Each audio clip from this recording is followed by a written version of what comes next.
right, let's take you now back to New York. That's where, of course, President Cyril Ramaphosa is hosting businessmen and also hosting a roundtable discussion. Let's take you there now. Secretary General will not alarm you as a South African business and alarm you as a U.S. business. Ms. British, you raise a very important point. You say for Africa and South Africa, this is a pivotal moment. I could not agree with you more.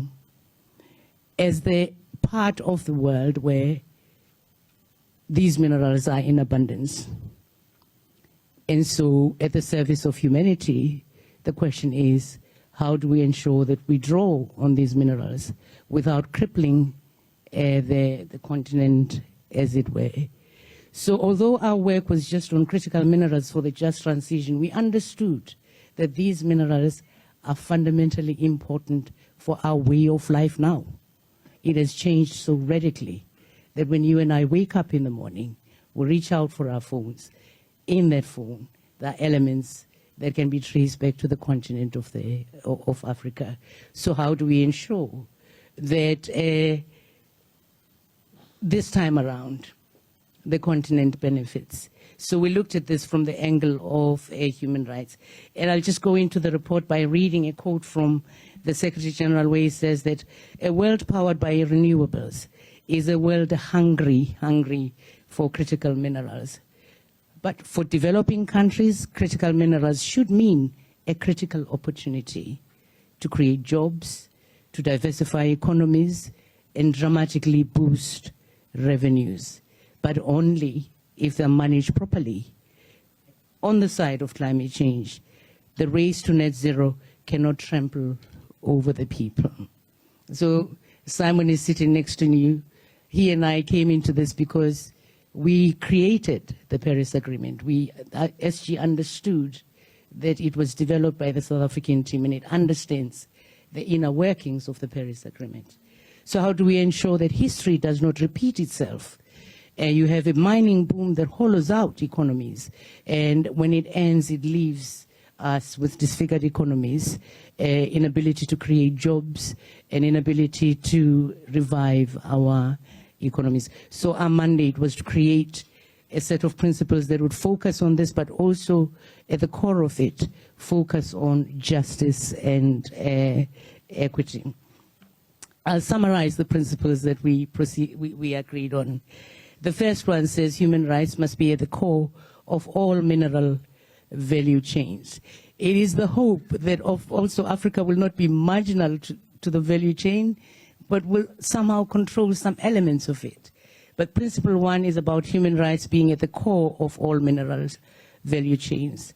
Principle two is about the integrity of the planet and its environment and the need for it to be safeguarded, including biodiversity. South Africa is a good example of the necessity of that, where we are still dealing with the legacy of activities in the past that have damaged the structure of the environment. This is more than environmental protection. Development must be fostered through benefit sharing, value addition, and economic diversification.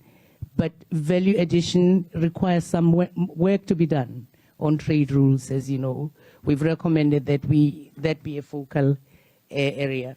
There are principles on investment, finance, and trade, being the need for them to be responsible, transparency and accountability, and the need for peace and stability. It shouldn't be the case that producer countries find themselves caught in the middle, because all of us will be in jeopardy. I can talk a little bit more to those that are interested in depth in the principles beyond this, but thank you for the opportunity. Thank you very much. You know, one of the principles that we really encourage within the UN system is the need and the value of private sector input. So that's part of the role that I think all of us in the private sector wish to play in moving this forward with speed. I'd like to introduce the Minister of International Relations and Cooperation to introduce the President, the Honorable Ronald Lamola. Sir. Yeah. Thank you very much, Mr. Tchensky, my cabinet colleagues, and all captains of industries, and ambassadors who are here. Mr. President, this is the reason why we do not allow you to introduce yourself, so that I can introduce you. President Ramaphosa led the ANC as a Secretary General. He led the first transitional period that formed the Government of National Unity, which led to the first South Africa's interim constitution, and also the negotiated, finally, the Constitution of the Republic of South Africa, which I believe created the shared values between the United States of America and South Africa. South Africa is a free democracy, independent judiciary, free press. As Ambassador Dereko has said, the Constitution with socio-economic rights. So if there's any confusion about any shared values between the two countries, this is it that binds all of us. And he has also has the distinct opportunity in the world to lead, secondly, the formation of the Government of National Unity again for the second time, the only leader to have done so in the entire world. And this time it was in the last elections in South Africa, which we believe has laid a very good foundation for this discussion and for South Africa's economic growth prosperity route to take its course. Ladies and gentlemen, let's welcome President Cyril Ramaphosa to engage us. Thank you very much.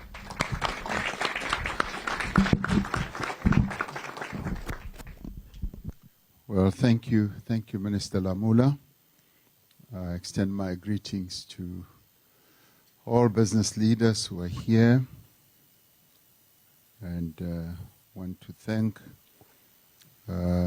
Ms. British Robinson, the coordinator for Prosper Africa, and the president of the Business Council for International Understanding, Mr. Peter Tishansky, and all the ministers who are here, and ambassadors, and all of you distinguished ladies and gentlemen. Ms. Robinson, when I saw your first name, I wondered, where does this name come from? British. So you'll be pleased to know that there is someone in South Africa who's called British Africa. That's her surname. So you go for a whole country, she went for the whole continent. And another one who's called China, and another one who's called India. And they're all women. That's very interesting. I'll tell you the story later. I'd like to hear it. I really welcome this opportunity to interact with all of you. And I'm rather glad that we are continuing with the South African tradition that whenever we visit foreign lands, we don't only go as government, but also include business leaders. But to put the cherry on top, we also have union leaders. We have Matthew Parks, who comes from the largest trade union federation in South Africa called COSATU, and I also welcome him. He does a lot of work in Parliament, and they check everything we do, criticize government, and streamline the laws that we pass and all that. So it's wonderful to have trade union representatives here as well.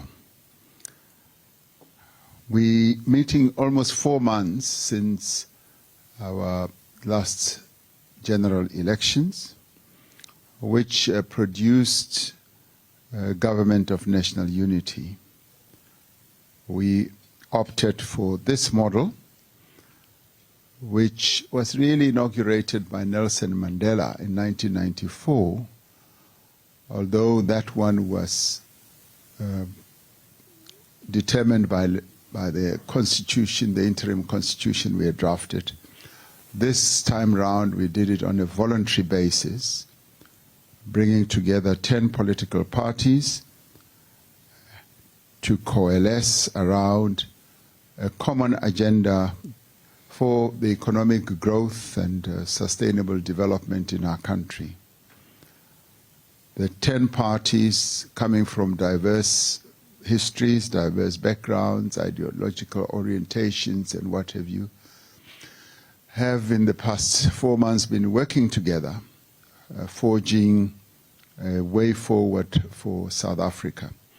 Yesterday I had the occasion to meet the Secretary General of the United Nations, who I call the governor of the world, and he congratulated us and said that the world welcomes the formation of a government of national unity, and that the world can draw a leaf of some lessons from South Africa in forging unity and bringing diverse people together to take their country forward. And I thanked him, but I said he is the quintessential negotiator, because he always succeeds in bringing the world together. Yesterday, a resolution was passed by the General Assembly on a pact that is going to address a number of challenges that the world faces, and I congratulated him for that. Through this government that we have formed, which a number of you have been speaking so positively about, and we welcome your positive messages because they are also being beamed in our own press in South Africa, and business community is responding very positively to the second miracle, if you like, that we have put together. And through this, we are seeking to drive further reforms in our country, reforms that will leverage the strength of our key economic sectors, such as mining, energy, manufacturing. And we aim through this to improve the business operating environment and attract investment. And that is one of the reasons why we are here, much as we want to talk about critical minerals. I'm rather glad that there are various sectors that are represented in this round table, from telecommunications, banking, and product manufacturing, and a number of others, infrastructure. So we do welcome this opportunity, but also to inform you that South Africa is committed on its path to moving our economy forward, to contributing its fair share to reducing greenhouse gas emissions and adapting and mitigating the impacts of climate change.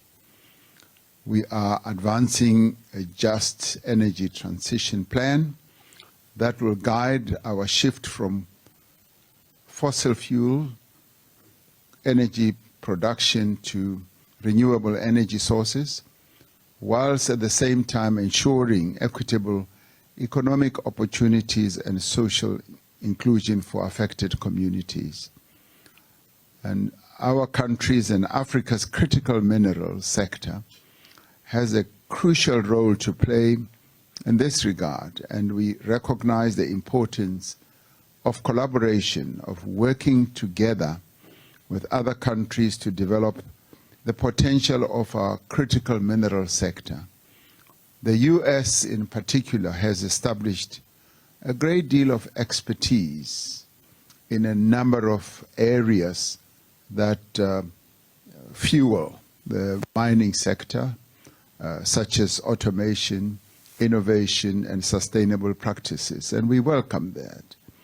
We want to strengthen our ties with US companies and institutions to foster further technological advancement and to enhance supply chain efficiencies and attract investment into our mining sector.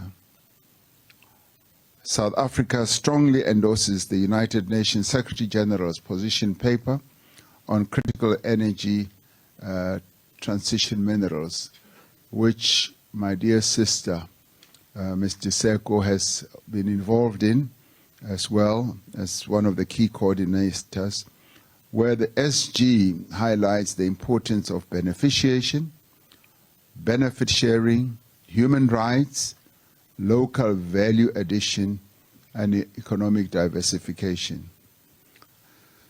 It would not be an understatement to say that the minerals that lie beneath the soil of not only South Africa, but the soil of various countries on our continent are powering the energy revolution, the green energy revolution in the world. 30% of the world's proven critical mineral reserves are found in sub-Saharan Africa.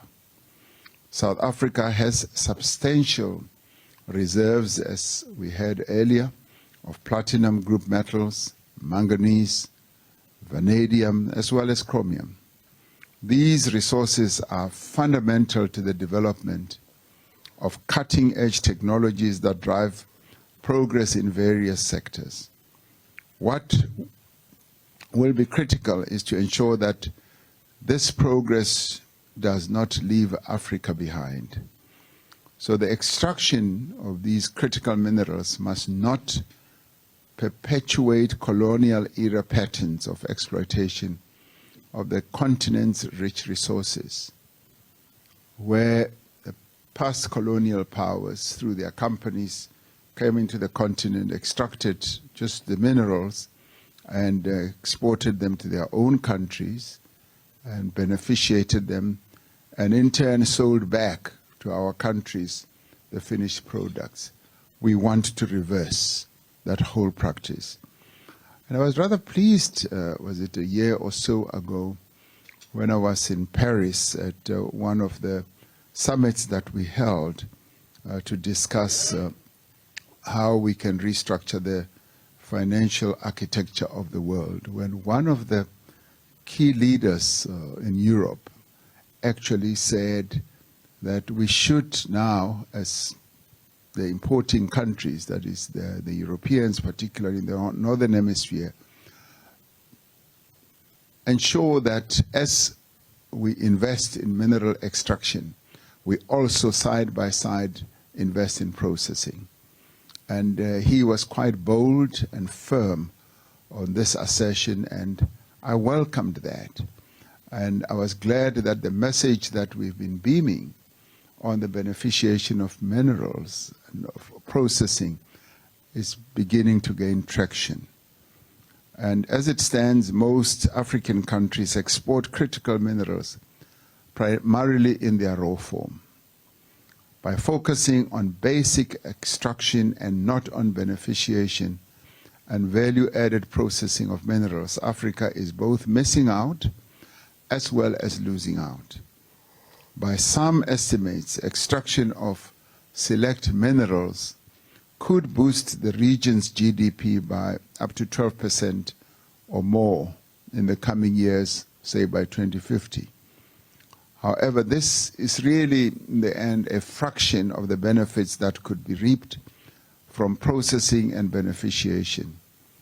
By some estimates, African countries could generate easily up to $24 billion a year in GDP and create 2.3 million jobs from investing in mining beneficiation and domestic processing. We are making progress, however. By way of example, one of our key companies represented here, Sasol, which is our flagship petrochemical company, is also a leader in green hydrogen technologies, including research and development, as are other companies as well, like Anglo American, who have taken major steps in exploiting the hydrogen technologies. As the global automotive industry moves towards electric vehicles and new energy vehicles, we are leveraging on what I would call our new experience, new rich experience with automotive production to get some of the world's leading automotive manufacturers with a footprint in South Africa to produce more of their green vehicles in our own country. As you may well know, we've got a number of original equipment manufacturers who manufacture cars located in South Africa, and we're seeing a great deal of interest and attraction to our market. Without revealing anything later today, I'll be meeting the key leaders in Tesla, who are also looking at our market to see how far they can go in using South Africa as a launch pad for some of their products. Although South Africa's ratio of beneficiated to primary products exported continues to improve, we clearly need to do much more than this. And according to the IMF, the global market for critical minerals is expected to total approximately $16 trillion over the next 25 years. Africa is therefore perfectly positioned to leverage this demand for its benefit. And it demonstrates that, yes, indeed, Africa and indeed South Africa is well positioned as an investment destination for those who want to capture this benefit that could flow from it. As a country, South Africa is committed to creating a supportive policy framework for critical minerals. Our policy approach has 5 key elements. The first is to simplify and streamline regulations and the regulatory approvals for critical minerals extraction and processing. Last year, we had a really wonderful meeting with U.S. businesses where they raised a number of issues, and there were not too many. I was actually surprised about the regulatory framework, which they saw as improving and getting better on an ongoing basis. And we are moving forward, and that is what our structural reforms are pivoted on.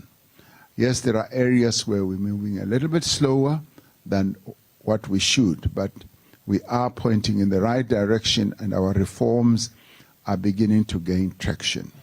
Secondly, to implement measures to support research and development, yes, in mining technologies, but also to bump up our own R&D expenditure. By fostering innovation, we aim to enhance extraction efficiency and to reduce costs and to drive technological advancements in the sector. The third area is to invest in programs to build the skills as well as capabilities of our workers. This includes training and development initiatives to ensure that South Africa has a skilled labor force capable of meeting the demands of the modern mining sector. The skills development area is one of those areas where the past misrulers of our country did us a great deal of damage and disservice because they deliberately focused on ensuring that black South Africans do not really accede to a higher level of skills. And in many ways, this has been holding us back because, as we well know, education is a generational process that takes a number of years. But over the last 30 years, we have been seeing some improvements, but we need to see more. The fourth area is to prioritize investments in transport and logistics and to improve the efficiency of mineral supply chains. And we've been very fortunate in this area, having realized that we need to improve the efficiency of our supply chain sector through the improving logistics. We set up a presidential working group to work with business, and I'm glad that one of those who are involved with us in this area, Ms. Zikalala from Kumba Resources and Anglo-American, is here because she is one of those who bears testimony to our resolve to ensure that our logistics sector does improve, and we're beginning to see improvements, because in many ways that is what has been holding the companies like hers back. So we are upgrading our ports, our railways, and the roads to support the seamless movement of minerals from mines to global markets. The fifth area is to incentivize, yes, domestic as well as international investment in the critical mineral sector. And this includes tax incentives, grants, and areas that need that, and also support mechanisms to encourage investment in exploration, production, and technological development. So South Africa has a beneficiation strategy that seeks to translate the benefits of our country's mineral endowments into a national competitive advantage. As the UN Secretary General said in his paper, which Mr. Seko was talking to, has noted, critical energy transition minerals can transform economies, they can create green jobs, and they can foster sustainable local, regional, and global development. For this unique opportunity to meet its promise and fully realize its potential, it will be key that both mineral-producing countries and the countries that are the end destination for these minerals strive for inclusivity. The extraction and processing of these critical minerals must create, yes, work opportunities for communities, but they must also not close a blind eye to the developmental needs, particularly of the areas where they are invested. One of my past activities was that of being a union leader, and I had the honor and the privilege to lead mine workers for 9 years, and moving from mine to mine, going to areas where mines that are multi-billion rand, if you like, multi-billion rand dollar businesses, where you would see how they invest a lot of money and extract the minerals, but also be able to just build roads where infrastructure wasn't present, including water and electricity. And some of these mines would have local villages near them. And those local villages will forever, for years, not even have the water. And yet the mining companies would be pumping water from a water resource into the mine, bypassing those villages. And those villagers would forever remain poor. And we are now saying any investment should be beneficial. We should be inclusive and should foster the development of communities around where the investment takes place. Every effort must therefore be made on the parts of governments and mining companies to ensure that practices rife on the continent like child and forced labor and human rights abuses of mine workers and ignoring communities from a development point of view must be eradicated.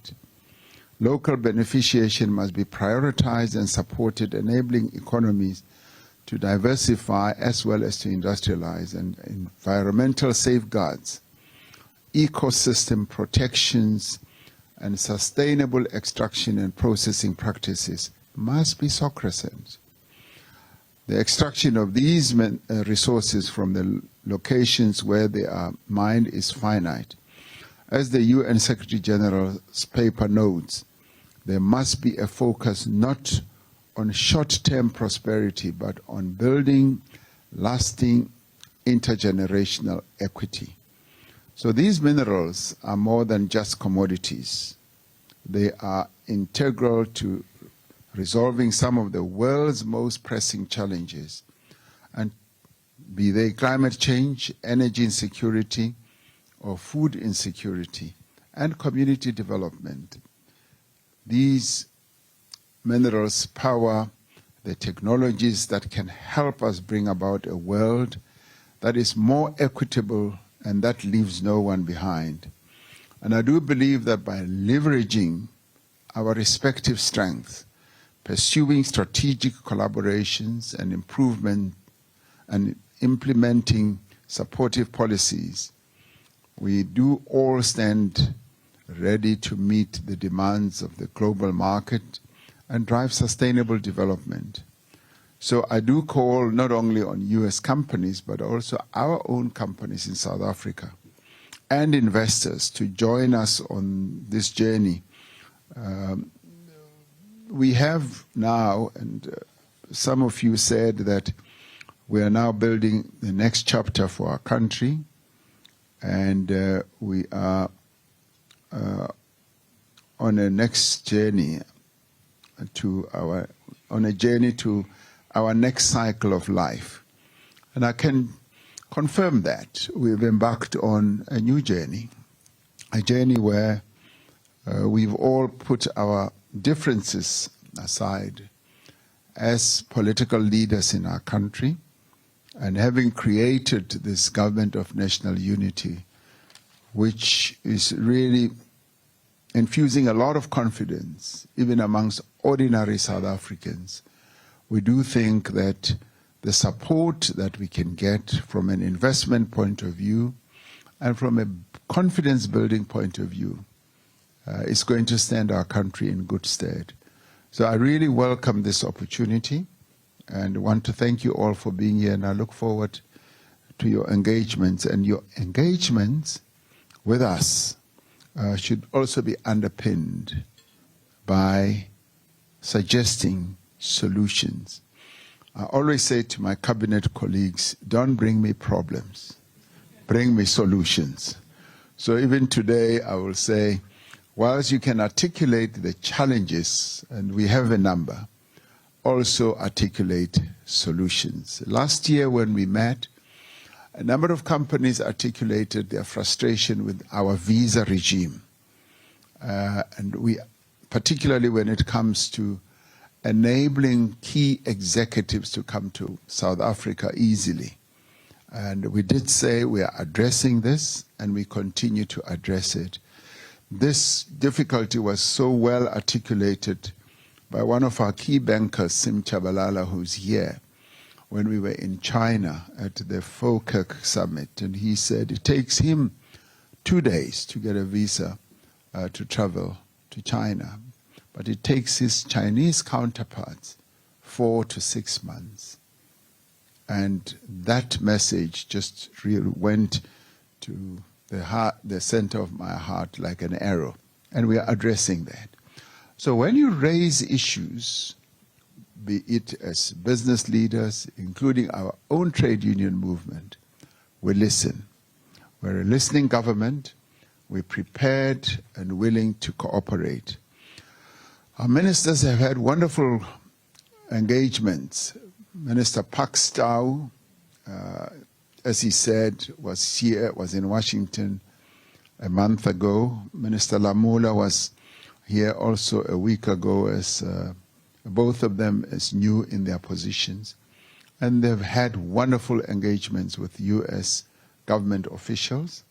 So Ms. British Robinson will testify to this. Much as there are challenges, we are addressing those challenges, and we are moving forward firmly. So thank you for being here. I look forward to the engagement with you. Thank you. Thank you very much.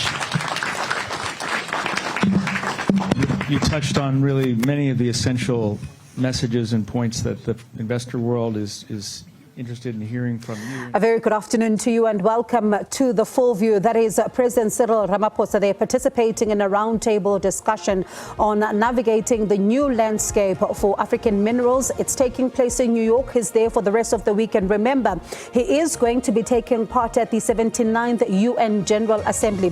This is happening just as now there are calls for South Africa, in fact, for Africa as a continent to get 2 permanent seats for the countries countries that are situated here in the continent on the UN Security Council. This is a call that has been, of course, even backed by the United States, for example, but they say that these countries must not have veto powers. So it's going to be an interesting discussion as well that we are going to be having with veteran journalist Hopel Shinono as well as Sophie Mukwege during the course of the show as well. But also the president is engaging with different stakeholders. That roundtable discussion there, for example, it has a number of heavyweights of South African business, and you think about some of those who are right now accompanying the president. There is, of course, the CEO of the Southern African Development Bank, among others, who are in attendance in that particular roundtable discussion. They're talking about a number of issues. They're talking about beneficiation. They're talking about minerals. They're talking about the fact that there are policy discussions that also need to be had at different levels, but also for the needle to move even much more quicker when it comes to addressing some of the issues of bottlenecks, when it comes to issues around trading. There's also issues around minerals that they continue to speak about. So certainly we'll continue to watch this one for you. The Minister of Trade, Industry and Competition there is also in the room, Pakstow also accompanying the president there. So we'll continue then to watch those developments.